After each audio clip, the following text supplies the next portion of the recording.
আমরা যখন কোনো সম্পর্ক থেকে নিজের আত্মসম্মান বাঁচাতে চুপচাপ সরে আসি এবং নিজের মনের কথা সবার কাছে বলা বন্ধ করে দিই, তখন আমাদের চারপাশটা হুট করে বড্ড ফাঁকা হয়ে যায়।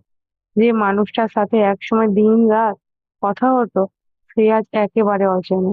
এই মারাত্মক একাকিত্ব যখন আমাদের গ্রাস করে, তখন আমাদের মনটা ভেতর থেকে ছটফট করে ওঠে। আমরা এতটাই দুর্বল হয়ে পড়ি যে মানুষের আমাদের অবহেলা করছে, আমাদের সস্তা ভেবে ছুঁড়ে ফেলে দিচ্ছে।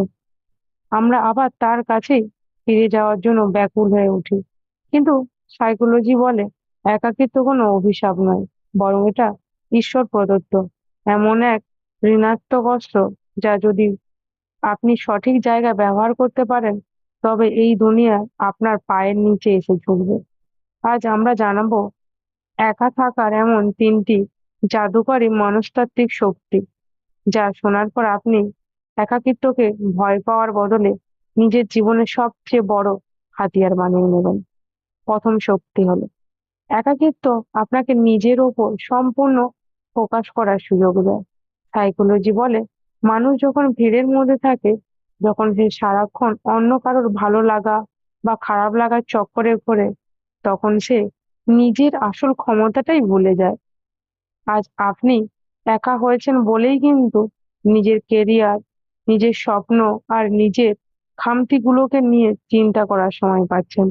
এই একা থাকার সময়টা সোশ্যাল মিডিয়ায় ফালতু মানুষের প্রোফাইল ঘেঁটে বা ঘরের কোণে বসে চোখের জল ফেলে নষ্ট করবেন না।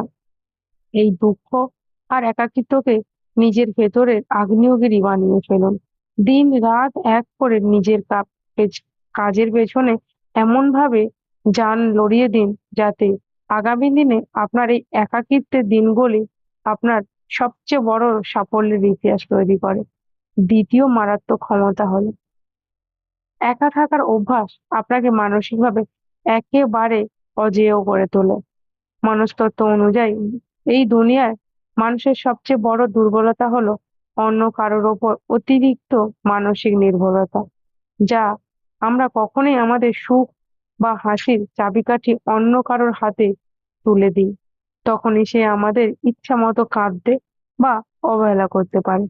কিন্তু যে মানুষটা একা থাকতে শিখে গেছে, যে নিজের একাকিত্বকে উপভোগ করতে শুরু করেছে, এই নেট দুনিয়ায় কোনো মানুষ সাধ্য নেই তার মানসিকভাবে আঘাত করা। সামনের মানুষটা আপনাকে অবহেলা করছে, করুক। সে আপনাকে ছেড়ে চলে গেছে, চলে যাক। আপনার জীবনে তার থাকা বা না থাকার যখন আপনার বিন্দুমাত্র কিছু এসে যাবে না, সেই দিন আপনি এই দুনিয়ার সবচেয়ে শক্তিশালী ব্যক্তিরে তে পরিণত হবেন।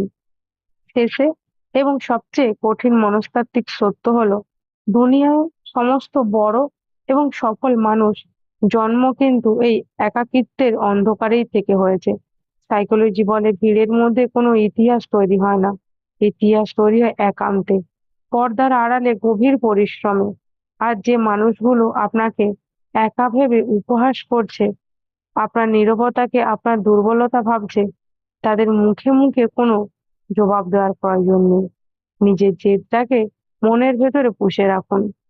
শান্ত নদী যেমন ভেতরে ভেতরে মারাত্মক গভীর হয়, আপনার ব্যক্তিত্বকেও ঠিক ততটাই গম্ভীর আর শান্ত করে তুলুন।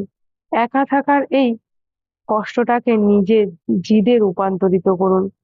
নিজেকে এমন এক উচ্চতায় নিয়ে যান, যাতে একদিন যারা আপনাকে একা ফেলে চলে গিয়েছিল, তারা যেন দূর থেকে আপনার সফলতা দেখে নিজের ভাগ্যকে দোষ দিতে বাধ্য হয়। এই ধরনের মনস্তাত্ত্বিক তথ্য এবং বাস্তব জীবনের কঠিন সময়গুলো নিয়মিত অদম্য চেষ্টায় পাঠ করে দিন। আর আমার এই ভিডিওটি যদি আপনাদের ভালো লেগে থাকে, অবশ্যই এটি লাইক, কমেন্ট, শেয়ার করবেন। আর পাশে থাকা বেল আইকনটি প্রেস করবেন, যাতে আপনার কাছে আমার ভিডিওটি সবার আগে পৌঁছে যেতে পারে। সবাই ভালো থাকবেন, সুস্থ থাকবেন। রাধে রাধে।